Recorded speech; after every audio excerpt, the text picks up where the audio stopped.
Hey guys, it's Tim Miller from the Bulwark, and Kamala Harris just gave her first speech since becoming the presumptive nominee of the Democratic Party. And holy shit, guys, holy shit, this is politics. We are doing politics. It is game on right now in this campaign. What she just did at the campaign headquarters in Wilmington is what I think millions of Americans have been thirsting for during this campaign.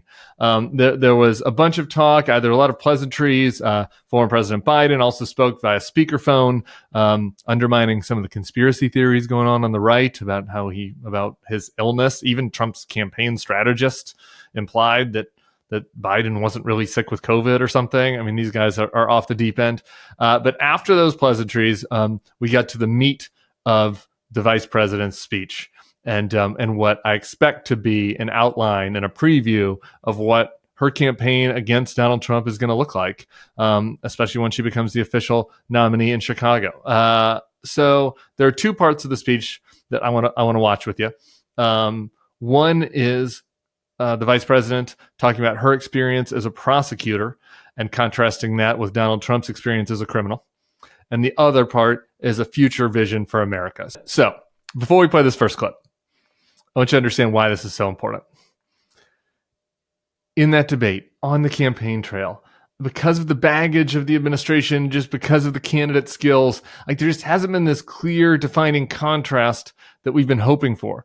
We haven't seen somebody really punch Donald Trump in the face as much as we want, right? People are dying for this. I've been dying for this. It's like this guy needs to be taken down a peg, or 10 pegs for that matter.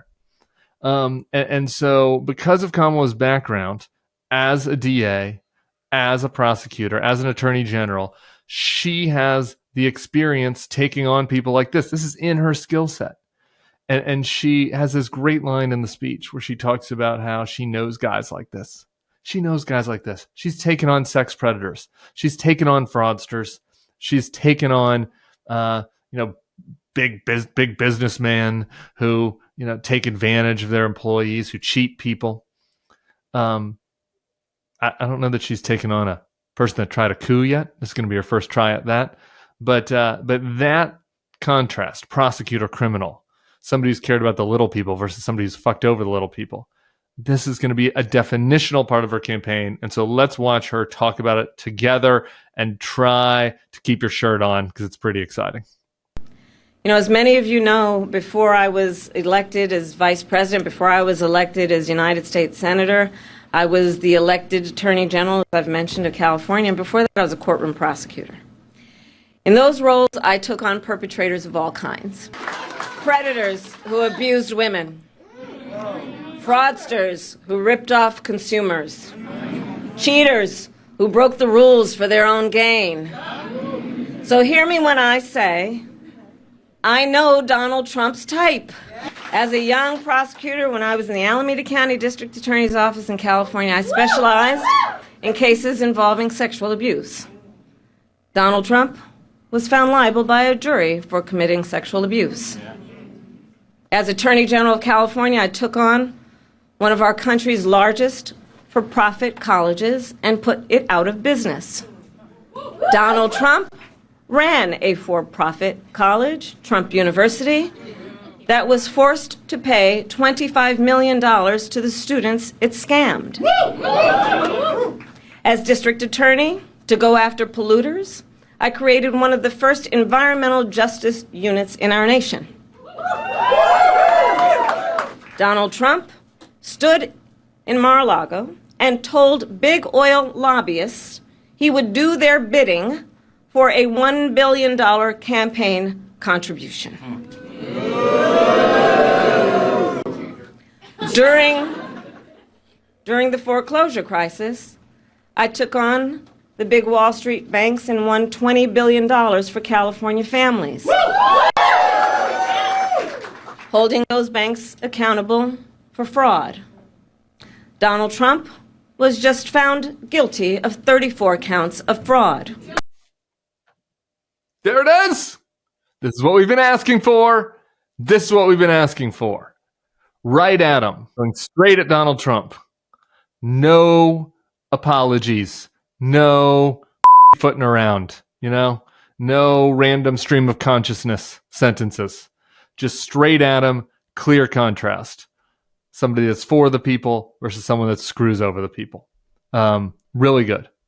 Really good. I like that. That's my kind of politics. That's my background. I'm a former Republican after all. I used to be an Oppo research man. I like somebody that can deliver a good hit. That's what we call it in political terms. Deliver a good hit. She was delivering hit after hit after hit.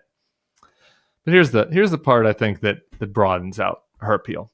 Something that the vice president can do that we haven't seen in this campaign. With nothing but respect for Joe Biden, like the problem is when you have an 81-year-old who's really focused on defending his record, that's backwards looking.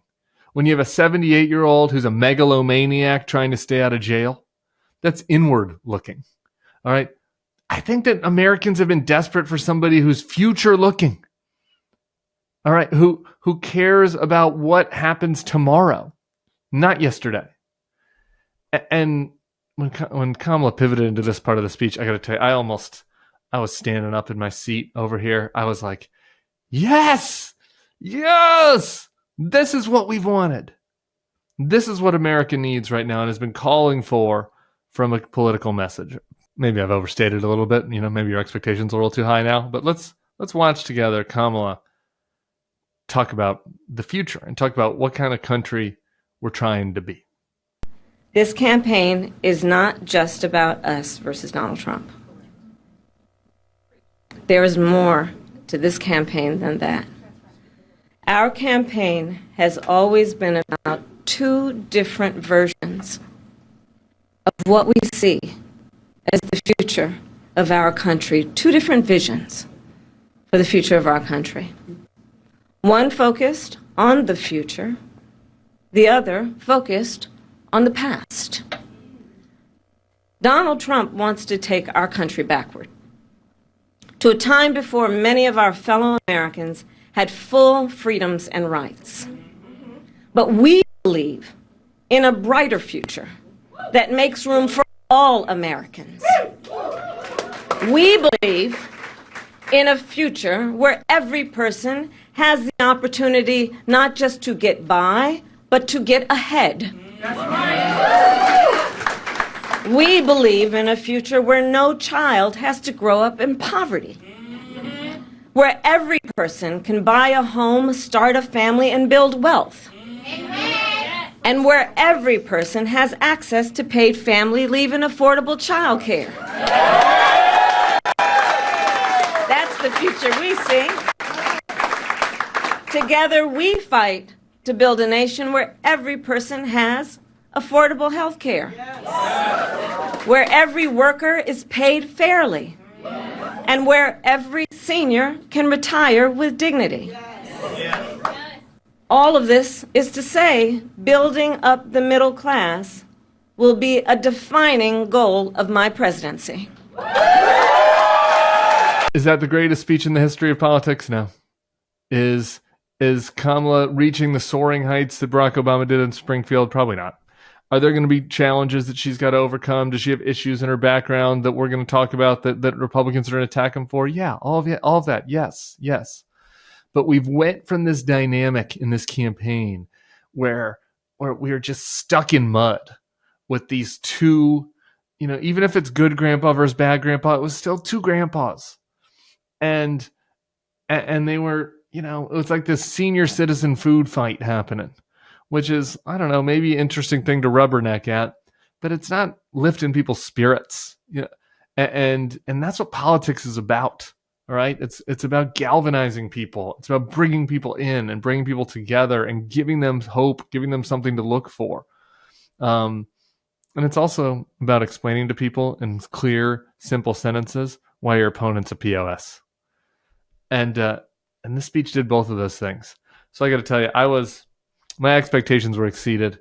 I think that was a very good start to the vice president's almost certainly successful campaign for the Democratic nomination, and potentially a successful campaign against Donald Trump. Much more ahead. We're going to be keeping the videos coming as new things develop. So make sure to subscribe to this feed. Tell your friends. Game on.